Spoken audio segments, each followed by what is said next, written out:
Good morning, ladies and gentlemen. Good afternoon for friends in the Middle East. My name is Danny Seabright, President of the U.S.-UAE Business Council. We're honored to have a number of distinguished panelists today to talk to us about a very important topic, China's growing role in the Middle East region. Moreover, we are pleased to have the opportunity to speak with 4 scholars from think tanks, none who represent the view of the U.S. government or the U.A.E government, but who have studied various facets of the burgeoning U.A.E China relationship for quite some time.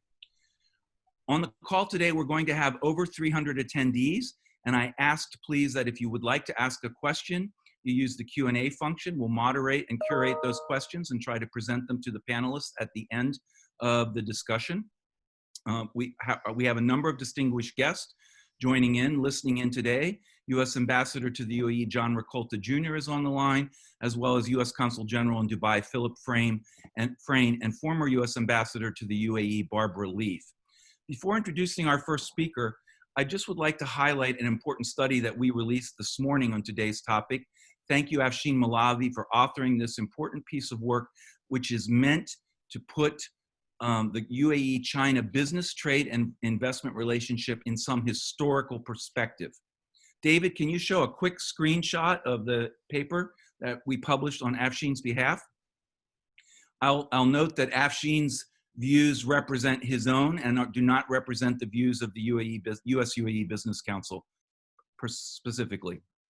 We'll be sending this report around to all registered attendees today, and we will also share a link to this report via the chat function. I would also like to encourage attendees, as I said, to raise questions of the panelists and do that via the Q&A function. Finally, I would like to note that today's webinar is on the record. Thank you so much. And without further ado, I would like to introduce Mr. Ahmed Al-Mansouri, who is a former U.A.E PNC member. He is the founder of the Strategist Center and managing director of Al-Mansouri Consulting. He is also the owner of 3 museums in the U.A.E and a leading Emirati expert on the U.A.E China relationship. Thank you, Ahmed, for sharing your insights with us today. Please go ahead. Thank you very much, Dan, and thanks for everyone to be here. And I'm very honored to be here. This subject has been a great subject lately, and I think lots of people have talked about it. Lots of statistics are there, and for being in one of the countries in between, sometimes we are in the United States or in China, but here we are in the Middle East. In the Middle East, always we have different superpowers, and there's have competitions for different reasons there. It's very interesting for us to every time to pick on this subject. So the main important thing about this relationship between China and the United Arab Emirates and the region, it has been, as you know, it has to go back to trade and historical relationship and trade and mostly based on economic basis. The United Arab Emirates, with its excellent infrastructure, logistic infrastructure, with its ports, and also with many other aspects, like with the vision of the leadership, and also with a culture of tolerance, multiculturalism. All of this have invited many leading emerging economies to the region. China, as a great market, as a country that has great potential, in terms of market, in terms of supply, and in terms of demand, it has a huge market, and also at the same time, with its initiative, I think have selected the United Arab Emirates as one of the leading countries in the region to be part of the Belt and Road Initiative, and which is because of the great infrastructure and the hassle-free regulations here in terms of logistics and the advancement of technology there. Such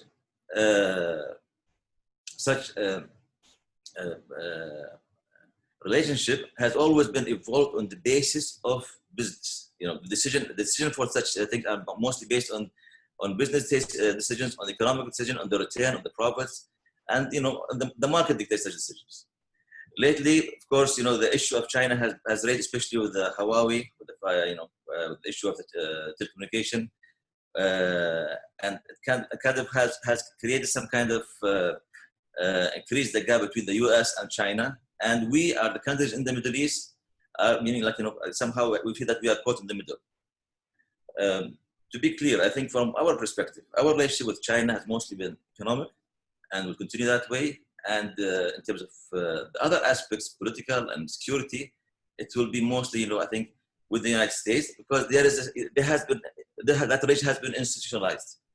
And I believe in such a case that we are living right now, it's very important to strengthen the market, strengthen the international institutions, to make sure that we are trying to find a system of co-opetition instead of this very hardcore competitions going there. Somehow to have fair competition in the region, in the way that does not affect or does not put people in the Middle East as small countries in the situation that they are to decide which side to take on that. We are managing very well. We are, our records in terms of as international actors and regional actors have been great in the region. We have been through this situation several times of the competition between superpowers and regional emerging powers, but we know how to balance that relationship and how to make sure that all rights are respected, intellectual property is respected, everything is respected.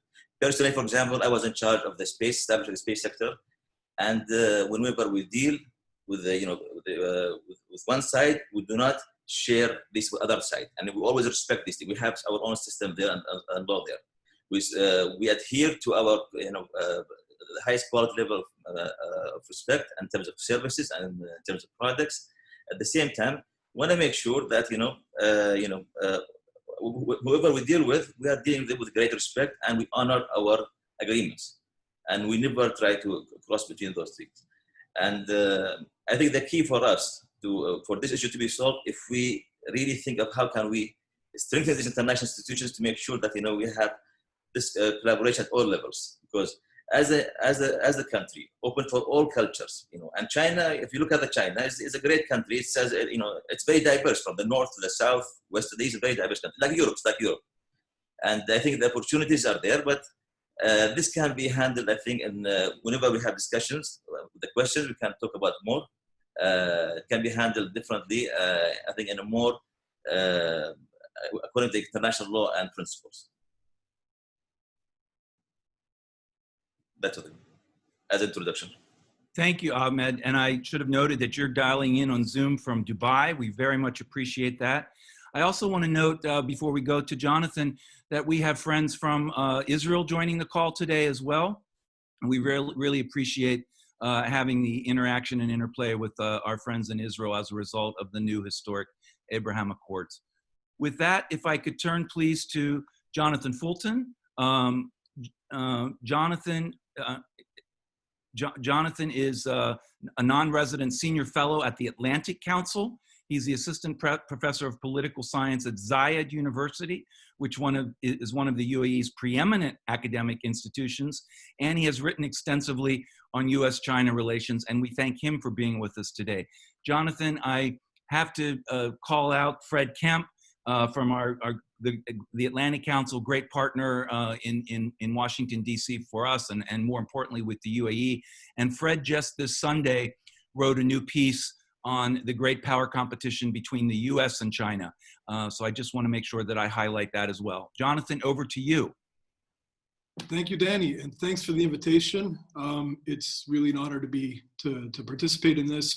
It's a great paper. I really recommend everybody pick it up and read it. It was the first thing I read this morning, and Afshin did a really great job with it. It's also really fun for me to look at the list of attendees and see a lot of friends who I haven't been able to see for the past several months. I guess this is what qualifies as visiting these days, but it's kind of cool to see all your names here. So yeah, I'm based in Abu Dhabi, and I've been tracking the China Gulf relations for quite some time. I've lived in Abu Dhabi since 2006, and to me it was something I saw pretty early, was that it wasn't something I was really getting picked up on a lot, but it was quite a deep set of relationships. And it's interesting because what you see, a lot of the analysis focuses on China's relations with Iran and Saudi, and I get it, because that is a very dramatic story to tell. But the UAE one is actually, I think, much more interesting. Whereas the China-Saudi relationship it is a very important bilateral relationship focusing on Islam and focusing on oil. And the Iran one obviously has some more geopolitical aspects to it. The UAE, I would argue, fulfills a much wider range of Chinese interests, more than any other country in the Middle East. it's something that a lot of folks haven't really given notice to how deep and multifaceted these relations are, which is why I think you should read Afshin's article, because it does a good job of capturing this. What you see with the UAE, for example, as an economic partner with China, is it's a very diverse set of economic interests. Whereas most Gulf countries are net exporters with China, the UAE is a net importer. It buys a lot more stuff from China than it sells, and they use this for the re-export economy. This makes China, or the UAE rather, a pretty important economic partner for China. What you see over the years is that China has focused, as Ahmed mentioned, on largely economic issues. You can see this is part of an overall regional strategy China has for developing relations across the Middle East. There have been two policy papers that China issued about 5 years ago. One was the awkwardly titled Belt and Road White Paper, which is just too long. It'll take up my 5 minutes to read the title. But it gives 5 cooperation priorities that they want to focus on in developing relations with countries participating in the BRI. When you look at the list, it's things like facilities connectivity, policy coordination, trade facilitation, financial integration, people-to-people bonds. Now, this is interesting because nowhere does this talk about things like security.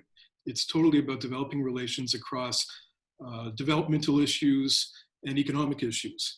And then there's also this 1+2+3 cooperation priority that China announced in its Arab White Paper, which I believe came out in 2016. And this focuses on things like cooperation in energy and infrastructure development, trade and investment, renewables, nuclear energy, and digital economy. Again, nowhere do you see security issues, nowhere do you see military cooperation, things like this.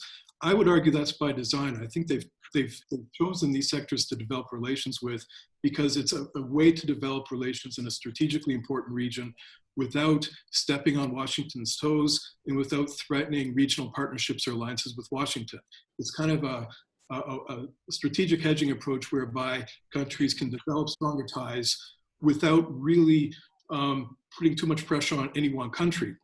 And until recently, this has been a pretty smart approach. It hasn't really raised any flags. What we've seen, of course, in the past year or two is that started to change as things like digital cooperation, for example, has meant 5G cooperation with a lot of countries in the Middle East, countries that want to build 5G networks for their vision development plans.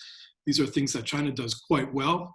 Dubai, for example, wants to build this smart city, and China is a very good partner in doing this. We've seen the same thing with the Saudis, for example, where U.A.E is quite deeply involved with Saudi on a number of developmental issues related to Saudi Vision 2030. And this seemed like, I think, a pretty safe approach until U.A.E had become considered a security threat. And we've seen this more and more, not just in the Gulf, but across the Middle East, in Israel, for example, where certain issues that once were seen as pretty safe have now become sensitive.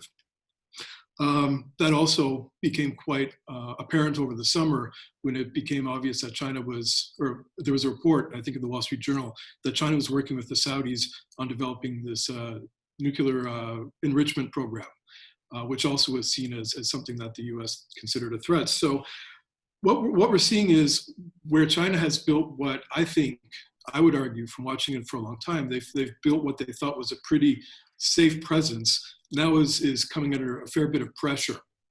And I think what gets lost in a lot of the analysis these days is a lot of folks in the US or in China tend to look at the region, the Middle East, the Gulf, as a theater in this great power competition narrative. Whereas folks in the Gulf really are looking more at, we have tremendous regional issues that we have to deal with. And the Abraham Accords, I think, bring this to light. The fact that regional actors are trying to solve regional issues with whatever parties can support them in this, whether it's Beijing or Washington. So I would argue that a lot of folks within the region are really hesitant to get caught up in this business of great power competition and having to pick sides. There are certain issues, as Ahmed mentioned, where the US makes a more natural or obvious candidate for cooperation with the UAE. And there are others where China seems to step in. And I think most companies, most ministries, most organizations in the UAE would prefer to continue along this path. I think the bigger issue is whether these extra-regional powers like the US and China are content to let this continue, or whether there are going to be some hard choices foisted upon them. So look forward to some questions. I think it's a really great panel, a really interesting topic. And again, thank you for inviting me and thank you for putting it together. Jonathan, thank you so much for Zooming in from Abu Dhabi. And I should note that Jonathan has a number of his students who have logged on to listen. And I guess you're going to grade them on their report of what you've had to say, Jonathan. So thank you. Hi, students. I'd like to next introduce, if I could, Afshin Malavi, who's in Washington, D.C. at his WeWork office. That's right. He is Afshin is a long friend and partner of the Council of the U.S.-UAE Business Council. He's a senior fellow at the Foreign Policy Institute at Johns Hopkins School of Advanced International Studies, former reporter. He's the author of the paper that we released this morning in conjunction with the webinar. Thank you, Afshin, for this important work and for being with us here today. Over to you, Afshin. Thank you, Danny. Yes, with Johns Hopkins still closed, I've decided to, take matters into my own hands and come to an office again. And in the BC era, Danny, the before coronavirus era, I also remember breaking bread with you and colleagues at many U.S.-UAE Business Council events, and I always found them to be very enriching and enlightening. So, inshallah, we'll be breaking bread again soon when all of this is said and done. So when I think about the U.A.E China relationship, and I was thinking about writing this paper, often it's helpful to look for a year that you can hang your hat on as kind of a defining moment. And I think 1979 is an interesting year to look at in the evolution of the U.A.E China relationship. Now, a lot of people have been talking about 1979 in terms of the big events that took place in the Middle East, like the Iranian Revolution, the Soviet invasion of Afghanistan, for example, the seizure of the Grand Mosque in Mecca. But I'm talking about two different events. I'm talking about Deng Xiaoping's limited openings in China in 1979, limited market openings, and the launch of the Jebel Ali port in Dubai. Because what I argue in this paper and is that there is a inevitable, almost a commercial inevitability in the U.A.E China relationship. And if we go to 1979 and Deng Xiaoping beginning his limited market openings in China, and we fast forward to today, what we have witnessed is the most dramatic economic transformation in human history. We have witnessed a country that in 1979 had about 90% of its population living in poverty. Today we have a urbanized, growing middle class, not only a world's manufacturing powerhouse, but also a great demand engine of the global economy. And what we have is this world's second largest economy and the world's largest trading nation in China. And you go back to 1979 in Jebel Ali port. At the time when Sheikh Rashid bin Saeed Al Maktoum had announced this port, many people scoffed and they said, well, why does Dubai need another port? Well, you fast forward to today, it's the 9th busiest container terminal port in the world, a global logistics hub, and it's very significant hub for Chinese goods as they go to Middle East, Europe, and Africa. And not just Chinese goods, goods from around the world. So there was almost a commercial inevitability as the world's largest trading nation was rising, a very significant trade hub in Dubai and the broader Emirates was rising. It was almost a commercial inevitability that they would tie up. And that's exactly what happened. And we saw this with trade, but we also saw it with tourism. Chinese are the largest tourist segment in the world. Dubai is the 4th most visited city in the world in terms of international tourists last year. Lots of Chinese tourists, flowing to Dubai. So the 3 T's of Dubai: trade, transport, and tourism. In many ways, China engages with those. So in many ways, that was U.A.E China 1.0. Now we're kind of, in the past few years, we've moved into U.A.E China 2.0, which is much more of a broader involvement of the Emirates, and most significantly, an involvement of Abu Dhabi and the federal government and Abu Dhabi entities. And to that, we can see several Chinese national energy companies winning upstream concession projects in Abu Dhabi, granted by the Abu Dhabi National Oil Company. Those are strategic concessions. We've seen a significant investment in Khalifa Port by China COSCO Shipping Ports Limited. They put their own skin in the game. This is not a debt trap diplomacy. They put their own skin in the game. There's equity in play here. We have seen partnerships between Mubadala, for example, and Chinese investment entities. Mubadala has invested, according to a Reuters report, about $2 billion in China and growing. Abu Dhabi Investment Authority is investing in China as well. So we're seeing in 2018, President Xi visited the U.A.E. The relationship was elevated to the Strategic Comprehensive Partnership, the highest level of relationships that China has. And in 2019, the visit of Sheikh Mohammed bin Zayed Al Nahyan to China, took the relationship to another level. So that's in many ways U.A.E China, 2.0. It's a multi-dimensional relationship. I agree with Ahmed that it's been commercial and economically driven. And then, all of this is happening, of course, in the backdrop of U.S.-China great power competition. Any country that gets too close to China is going to hear from the United States. And so the U.A.E is not alone. Israel has been hearing from the United States about the port in Haifa that has been granted to a Chinese port company. They've been hearing about all of the Chinese investments in Israeli tech sector, and U.A.E companies. And Danny, your council members, I'm sure, are well aware of this as well. U.S. companies are hearing from the Trump administration as well. Now, in case you didn't notice, we do have an election coming up here in the United States, and there is. But I would argue that it's one issue where there does seem to be a certain amount of bipartisan agreement that we need to do, quote unquote, something about China.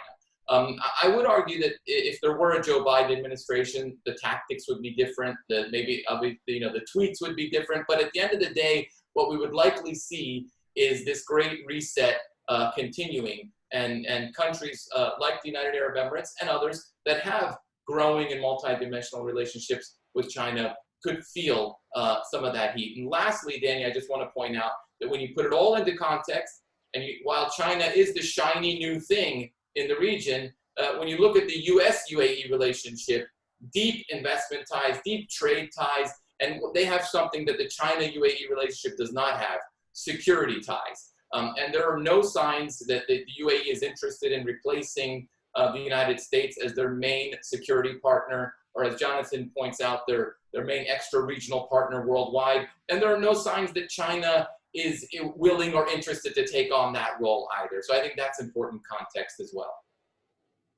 Afshin, thank you very much. All the panelists have, there's a lot to unpack in the Q&A here. But before we do, I want to turn last but not least to my dear, dear friend, Francois Zesnick.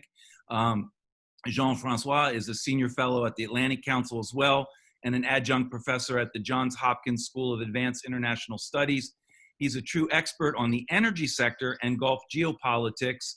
I've had the wonderful pleasure of guest lecturing at a few of Jean-Francois' classes when he was at Georgetown. And perhaps when COVID is over and we're back to a face-to-face environment again, Jean-Francois, I'll have the great honor of seeing your students again. In any event, please, Jean-Francois, over to you. Well, thank you very much, and thank you for inviting me. This is quite an honor, and it is great pleasure to see you. And we do indeed hope to meet with you post-COVID, or BC, before and after COVID. And I think that my really great panelists have mentioned almost everything that has to be said, but well, perhaps emphasize a couple of things. First of all, that the report by Afshin is truly superb, and encourage everyone to look at it, even though I haven't had time to read all the details this morning, but it was nice to receive. I think there are a couple of small points which might just enlighten some of the things that have been said. One is we have seen an enormous increase in the energy side of the equation between China and the UAE since 2017, when China started taking or being able to take participation in the concessions for oil. For today, we have 3 Chinese companies involved in the concessions, one in the Lower Zakum and the other 2 major concessions, where they have a total of about 10%. which is not an enormous amount, but it's a very large amount. And it really means that in terms of production of oil, we saw that in 2017, China was importing about 250,000 barrels a day of oil from the UAE, which was relatively small. But today, the average for the first half of this year was over 500,000 barrels a day. And in the third quarter, we've had peaks at 700,000 barrels a day, which is quite high. I mean, this is half of what the Saudis are selling to China, for a country that produces a lot less than Saudi Arabia. So I think this is showing that their relationship is really improving and is becoming deeper and deeper. One, of course, has been mentioned by Afshin and Jonathan, is the ability of China to leverage on Jebel Ali, which is one of the best managed harbor in the world and probably the best transshipment place in the world. And China is really using it to the hilt. I think that's a very, very exciting development, and it will not slow down very much, except for two small things. One is because of COVID, of course, there has been a lot less purchases in the Gulf, but mostly one of the main clients of Jebel Ali was Qatar. And until there is a resolution with Qatar, Jebel Ali will be one of the main assets that suffers from the relationship between the UAE, Saudi Arabia, and Qatar. So we hope that it improves so that it will make Jebel Ali go back to where it was. I think there are a few challenges for China, though. One of them is that for the Chinese trade and development to continue using Jebel Ali as much as it is and to continue to increase it, we have to realize that it's making China very dependent on freedom of navigation in the Straits of Hormuz. China is very dependent for the export of Qatar because of its LNG and export of oil from Saudi Arabia and the UAE, a little less so now that the UAE can use Fujairah. But we have seen that from a security standpoint, Fujairah was still already iffy from the Iranians for the links with Iran. So in any event, China is very dependent on the Straits of Hormuz and that area, which makes China dependent on the US Navy at this time, which is a bit humoristic, but that will continue for a little bit. Of course, we have the same, that perhaps explains why China is keeping such a high profile in Iran. And this idea of investing $25 billion in Iran, which, by the way, I think personally is public relations, not reality. But I think that forces China to be nice to Iran, even though Saudi Arabia and the UAE would prefer that it not be so close to Iran. But this could change, and perhaps that's my main point, is that we see that China is increasing its capacity, its military capacity tremendously over time. It still does not have a blue water navy, but it is building one. And I think within 10 years, perhaps, we will see that China will be able to provide its own freedom of navigation in the Straits of Hormuz, and maybe at that point won't be so dependent on Iran and will continue to grow its relationship with the UAE and Saudi Arabia in particular. Now, in terms of the US, of course, role and the US company's role, I think is vital to the relationship.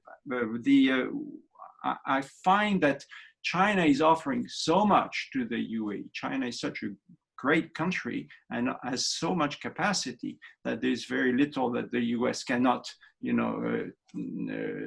protect, if you like. But there is perhaps a possibility. I see that the US can go more high-tech with the UAE. It's already doing a lot of high-tech things with the satellites and the mission to Mars and whatnot.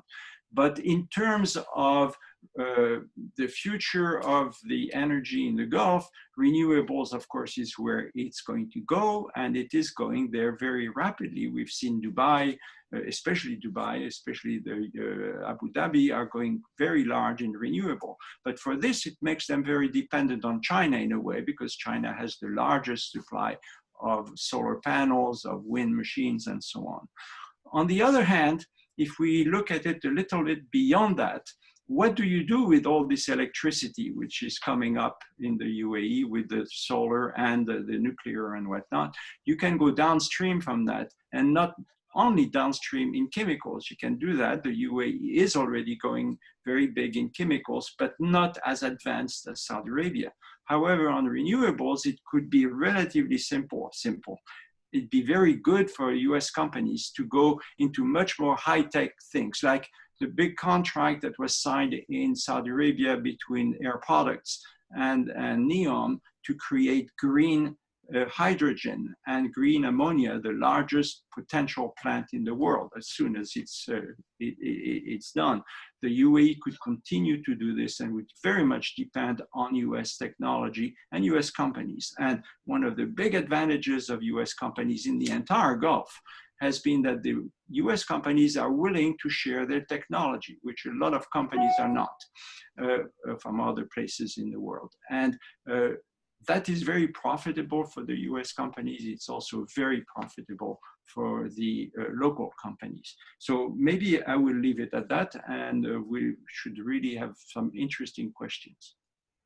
Thank you, Jean-Francois. There's a lot that you've said that to unpack as well, and I do want to focus on the energy points that you've made. As we work through some of these questions, I want to challenge folks to think a little bit more broadly about also about the Abraham Accords and the three-way cooperation between the U.S., U.A.E., and Israel going forward, and how that might possibly be a little bit of a hedge against some of the Chinese cooperation in business in the region. I think Israel and the U.S. and the U.A.E. just signed a major energy agreement last week, if I'm not mistaken. I like to talk about the U.S.-U.A.E. business and trade and investment relationship as part of one leg of a very, very sturdy three-legged stool for representing the overall relationship. We have the business and trade and investment leg, if you will. We have the diplomatic and political leg. Our countries are very, very aligned with very common values and shared interests. And then we have, of course, the defense and security leg, which is also an incredibly important leg of the stool that makes the relationship very broad, very strategic, and very, very sturdy. China is the largest trading partner with the UAE, and the UAE is China's most important trading partner in the Arab world, with UAE China trade making up 26% of China's total non-oil foreign trade between China and the Arab countries. Moreover, the UAE is home to some 4,000 Chinese companies, and China continues to make major investments in the UAE across a wide range of sectors, including logistics, manufacturing, and financial services. But again, this is all, as each one of you have said in your own way, is all focused on the business and trade vertical and sector. Can you just maybe unpack it a little bit more and say a few more words about what's fueling the cooperation in the business and trade relationship for the years to come, and what does each side gain from these growing commercial ties beyond the obvious? Do you have any other points that you want to make in that regard? And I will look to people raising their two fingers to tell me who wants to go first. Go ahead, Ahmed. As I mentioned at the beginning, and as Afshan have mentioned clearly, is that these two countries, they came together because there's some infrastructure, some background. The rising of the UAE with the excellent logistics services, with excellent infrastructure, with the vision of tolerance. And if you talk about the Abrahamic Accord, I mean, it's a package. If you think, with China, with Israel, with other countries, we look at it. We try to bridge between countries, and we are excellent at that because this region has been, although UAE is a new name, but we have existed before that name. And since 3000 BC, this area was for import and re-export between East and the West, West and the East. So, and people attracted here because of the culture. And with opportunity with China, as the market has worth more than $5 trillion $5 trillion market. And there are reasons for the business. Always there are reasons, the cost, and also one thing maybe people I don't know if I can talk about this, but from my experience when dealing with Asian countries, they are ready to share and with the know-how. They're ready to help countries to contribute in building their sectors. It's not just they are consumers just buying. They have to buy. If you look at the youth all around the world, everyone wants to start something. They go to China to design for innovation. Other countries are very restricted. Always protecting the big companies. So there are lots of things. However, as my colleagues have said in the panel, the lines have drawn. China knows how to make a balance. They are very good with Iran, but they know that they don't want to upset the Arabs and the Muslims there. At the same time, they are very good with Israel. At the same time, they are trying to avoid, that's the business mentality. They try to avoid to take a side, because if they take a side, they will lose others. Doesn't matter how big they are. They cannot afford that. Also, I think, as many writers have mentioned, that, the U.S. doing a great job in, providing the security that they want. And, so they're trying not to get involved as much because they are not ready for it. Do they have a strategy to run global issues? I don't know. Do they have a strategy because future issues with the water security, food security, other securities, we don't know what's their strategy to take over for the U.S. Also, the world is not ready, from the world of institutions, international, well-established institutions, to move and to be shifted in the hand of one party, one person, one country. So politically and security-wise, I think the system will remain for a long time. However, economically, there are many advantages for that. And also with the deals, they are traders. When they came here, they try to always avoid talking about other things, political issues, security issues, and they are trying to take a best advantage of the best infrastructure here in the region. Middle East is a very hot issue.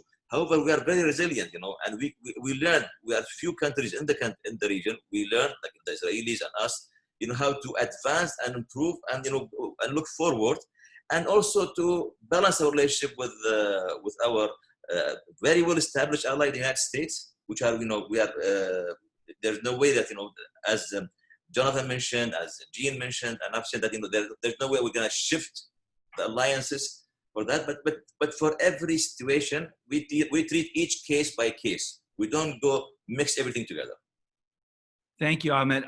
Jonathan and then Afshin, I want to ask you to comment on that a bit, but I want to ask you to also pivot and say a few words, because you're both experts on the Belt and Road Initiative. Say a few words, if you would, please, about China's Belt and Road Initiative and the U.A.E. as an opportunity, as a node, if you will, in that Belt and Road Initiative, but also the challenges that come with that. Jonathan, you first, and then Afshin.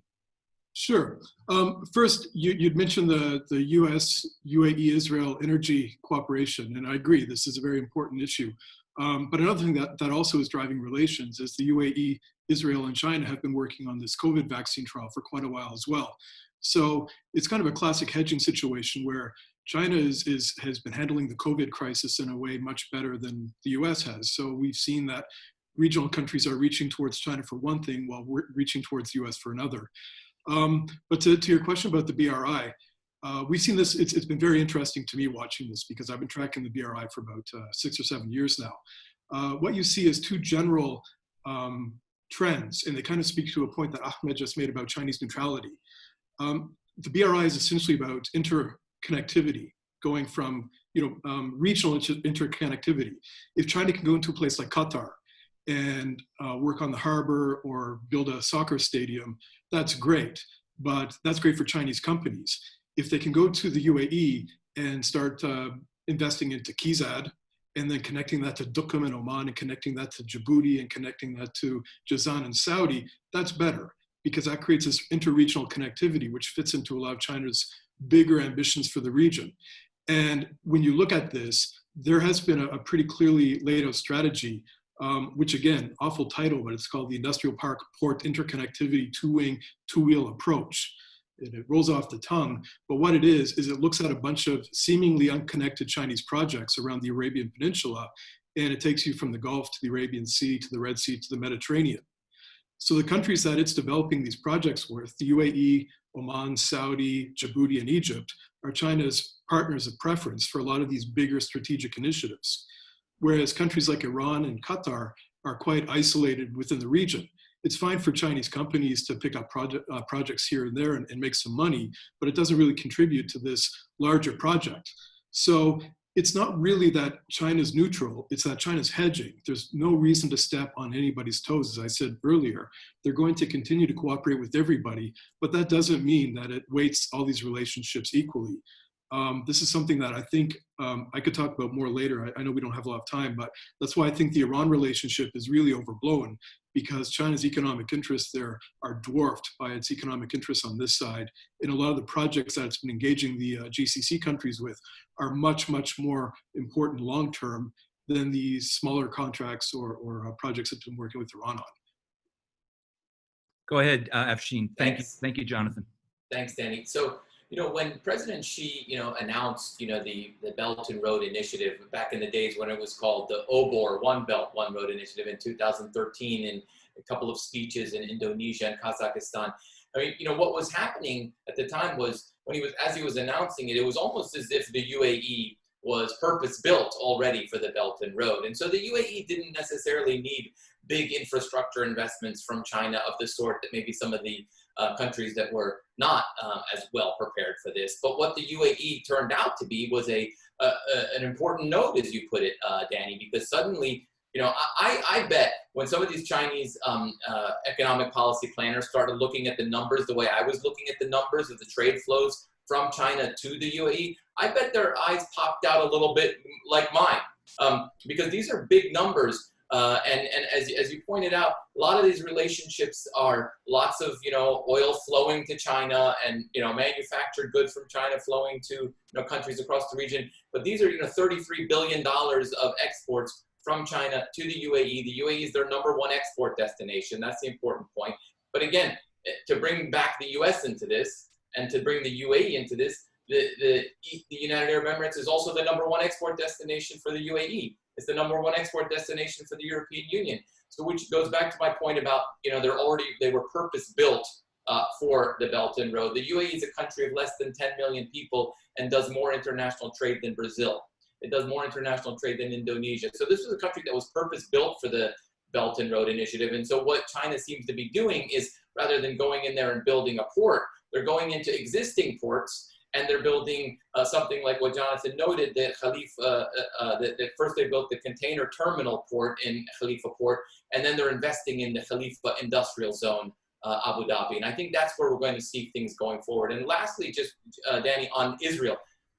Israel has often, been called the startup nation. In so many ways, the UAE is a bit of a startup nation as well. And among tech folks, they often talk about how you may start up, particularly in the Middle East, you may start up your company in Cairo or Amman, but you scale up in Dubai, you scale up in the UAE broadly. And so I think what Israel is going to find is they're going to find this powerful trade platform that China has found, but they're also going to find a lot of very talented, folks in the tech industry that they could potentially partner with.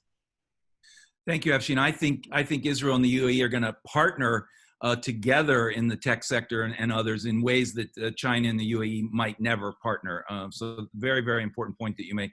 I want to go to the tech sector, but Jean-Francois, I want to come to you next. And I'd like you just real quickly on the energy sector, if you don't mind, to reflect a little bit more on the energy flows and the Chinese more and more competing in the region with American companies, American energy companies, American on renewable projects, as you mentioned earlier, and also on the construction, engineering, and design companies. What would you say to American companies who find themselves increasingly in competition with China, not only in the UAE but elsewhere? What other points would you offer, please? Well, I will talk about this in just a sec. I have one small thing to say on the Israeli relationship, which in fact goes along the point you also want me to talk about, is what the US can do here. I think one of the major points which the Israeli-UAE-US relationship can really work on is on food security and water security, because Israel, of course, is well known to have extremely high-tech type of food growing, and the same for protection of its water resources. And I think the UAE can very much work with the Israelis and the US companies on this matter. On the energy side, of course, it's very difficult for the US now to compete with the Chinese, because the large US companies have very little interest in going for the upstream. The ExxonMobil basically left the UAE and allowed the Chinese to really take. They didn't bid. They didn't even bother to bid for the concessions. So I think the US, the big oil companies, don't even need to look at the upstream in the UAE. On the other hand, there's a lot to be done in the downstream and the value-added production and the high-tech production, especially now that Borouge in the UAE is growing pretty large in chemicals, but still in fairly basic chemicals.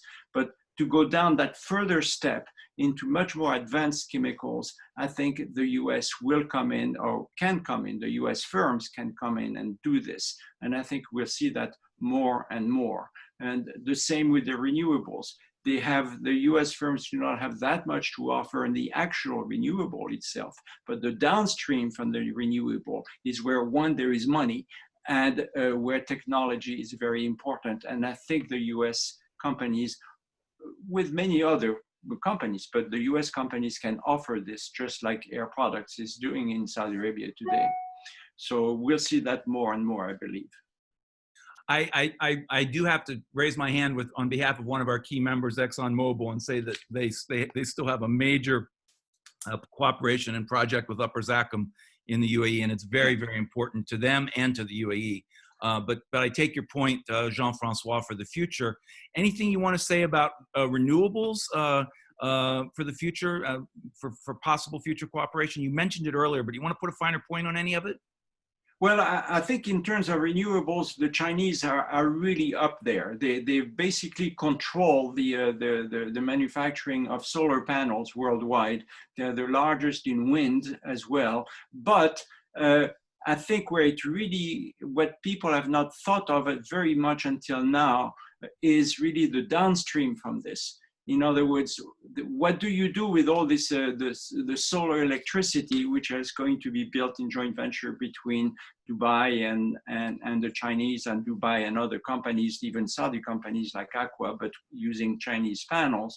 What do you do with this? You have to go downstream and start to go into very advanced productions like hydrogen production, like green ammonia production. And then that has a lot of value. And I think the UAE could be very highly placed for that, and the US firms can be involved in that. And whatever products, I mean, even you can use that hydrogen or the green ammonia, and you can go into fertilizers, which is, of course, what the UAE is already doing to a certain extent, but it can do it in a much bigger way and totally green. I think that will be of great interest to many US companies. Thank you, Jean-Francois.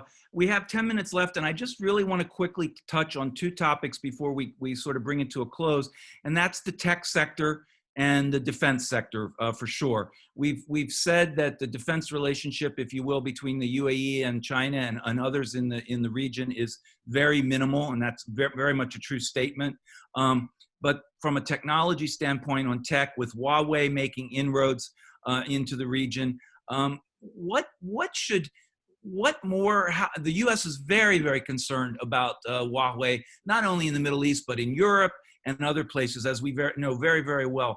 What more should the U.S. do to raise these concerns, or raise them in a way that is compelling, if you will, about future cooperation in tech and in defense with the UAE and other friends in the Gulf?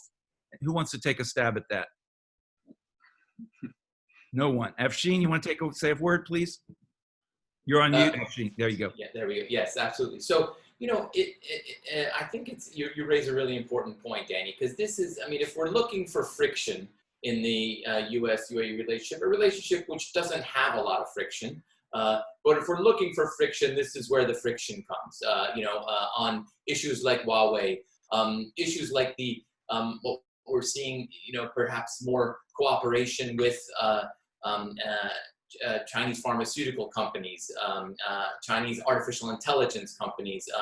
There was a story that was published in the Financial Times about some concerns from the United States about this this pharmaceutical cooperation between Sinopharm and G42, the Abu Dhabi-based cloud computing and artificial intelligence company. So this is where the friction is going to come. And I think at the end of the day, Danny, there has to be an alternative, right?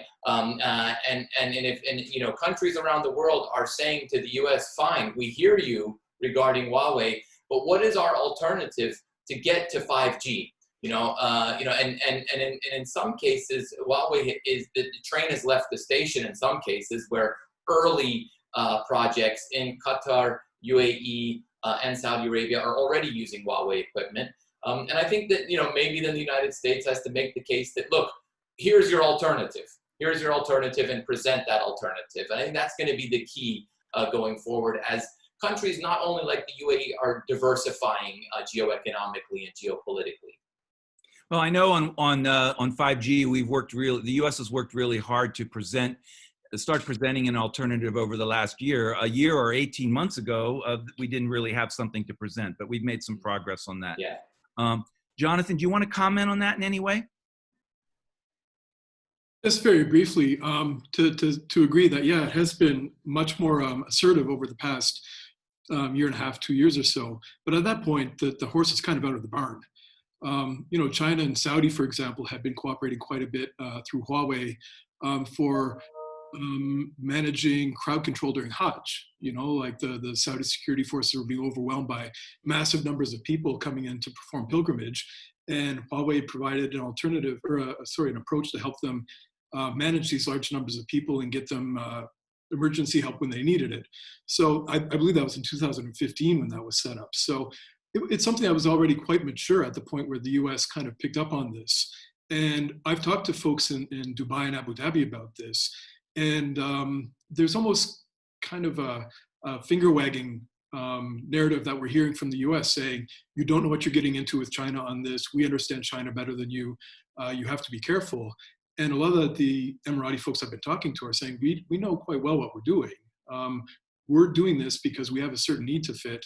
And like Afshin said, competing or complaining isn't competing. If you're going to tell us don't do it with China, then give us an alternative. And I think that we're seeing these alternatives start to develop. But again, these are things that it would have been helpful, 5 years ago to say we have an alternative. And I think a lot of countries were a little slow out of the gate, realizing that China had quite a decisive advantage at that point. Thank you, Jonathan. I like to end our webinars on a little bit of a cultural and social note. So in the last 5 minutes, if I could, the UAE is home to a large and growing population of Chinese citizens. They host a large number of Chinese tourists, not now exactly, but they will again. And recent initiatives such as the push to introduce Chinese language as a second language in Emirati schools suggest deeper linkages between the two countries going forward on the social and the cultural level.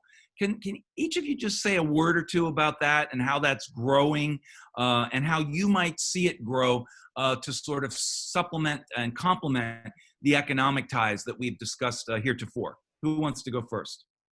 Go ahead, Ahmed, please.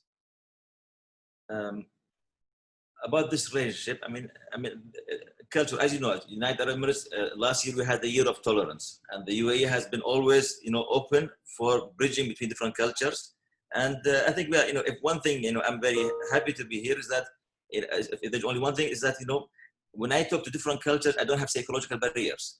I mean, and we have always been like that. So as a culture, so it is, we have the vision of the leadership, at the same time we have the people, and it's the country where we have more than 200 ethnicities and nationalities in one place, working together, and everybody realizing their own dream. So these cultural aspects are very important for the region, and we have been working on this area for a long time. Even I think in Abu Dhabi, there was, since 2010, they were teaching a school for Chinese language, and then we have other schools. And as to link this thing, and many people, they think of it only as a soft power for political gain. We are thinking of mostly, if you want to summarize UAE in one word, is development. We always focus on development, focus on on building the country, and also to have good relationship in the region. And always we spearhead such initiatives, such liberal initiative, of openness, so initiative of peace, of this. And then we get criticized at the beginning, we get at that, but then later people, they appreciate what's happening in the region. And if I may just add, as Afshin mentioned and Jonathan mentioned, always there should be in terms of other aspects which people are worried about, is there should be alternatives, there should be incentives at the same time, and people have to grow. And also we have to forget that for the last 2 decades, the international institutions has been weakened. We have to strengthen them, the implementation of that. So I think that will pave the way for for the win-win situation for all parties, and can lead to a co-opetition, not just competition in a hard way. So cultural aspects are part of the culture. It's very natural. Many initiatives have been there for a long time, and I don't think we are thinking of it's not something important, but I think that will add value, and that will help us and help the Chinese also through us also to deal with the Middle East with different different people in it, from different ethnicities and different religion. At the same time, through us they become also perhaps we can bridge internationally with that, so we can bring the East and the West together in more aspects, in the better aspects. Thank you, Ahmed. As educators, I want to give Jean-Francois, Jonathan, and Afshin each a minute to wrap up on this point, and then we do have to wrap up the webinar. Jean-Francois, go ahead. Well, I think this is a fantastic opportunity for the UAE to learn, to have their children learn Chinese early. And I think they will not only do Chinese in school, but then they'll start sending their students to very high level schools in Beijing, like Peking University or to Tsinghua and so on. So I think this is really fantastic. I think it will give an opportunity for the UAE to continue develop this technical advantage they're building up, like right now they own National Foundry, the big chip manufacturer in the US and so on. They can develop that kind of things based on a lot of the knowledge which they will develop with the US and with China as well. So that's thank you. Go ahead, Afshin, and then Jonathan. Okay, thanks, Danny. Yeah, no, absolutely. It's striking to see the number of Chinese nationals living. Estimates vary from anywhere from 50,000 to 200,000 living in the UAE, mostly in Dubai. But I think it's also important to note that this is not unique to Chinese. I mean, the UAE has become the Hong Kong of South Asia in so many ways. The joke about Dubai is what's the best city in India? And the answer is Dubai is the best city in India, right? Because there's just such deep ties between India. So it's not only China, you have India, and these are US allies. South Korea does a lot of business in the UAE. The UAE's largest export destination for its oil is Japan, another major US ally. So the UAE is playing a role for US allies as well. The UAE has become a major Africa trade hub. If you're looking for partnerships, the UAE is actually a good partner to do anything related to Africa. And lastly, when it comes to education, the US is still kind of this prestigious choice. And when you look at people, like Yusuf Al-Otaiba and the ambassador here, Her Excellency Rima Al-Hashimi, Khaldun Al-Mubarak, and Mubadala, Dr. Anwar Gagash, these are all graduates of US universities. And so I think what people interested in the US-UAE relationship could be doing is trying to attract more UAE students to US universities to create the next generation of Yusuf Al-Otaibas and Rima Al-Hashimis. Thank you, Afshin. Go ahead, Jonathan. You get the last word from the panel. Cool. Well, man, it's too bad because it feels like we're just getting started here. I could go on about this all day. I've got a pretty cool gig where I teach political science to Emirati students. Almost all of my students are from the Emirates. So I just get to hang out with young Emiratis and talk politics all the time, which is really interesting. When I talk to them about China, which many of my students online here can tell you is pretty much always, they tend to have an exaggerated sense of China's role. They see China as the biggest economic partner, the biggest military partner, the biggest political partner. All they know about China is that it's big and that it's important. But if I ask, name the president or name a Chinese celebrity, they can't. So these nascent levels or nascent steps at developing some kind of a cultural familiarity, it's still early days and it's going to take quite a while. And that's often seen as something that folks will look at the contrast between China and the US, where everybody here knows everything about the US. But again, that's several decades of learning about the US and watching American film and TV and going to school, as Afshin just said. We're going to see that start to happen in China as people start to get more comfortable with the culture and start to learn the language. And you can see, I have to plug one of my colleagues here in the Emirates. She's in Sharjah, American University of Sharjah. Her name is Wang Yu Ting. And she's just published a book. I haven't read it yet, but it looks wonderful, about the Chinese community in Dubai.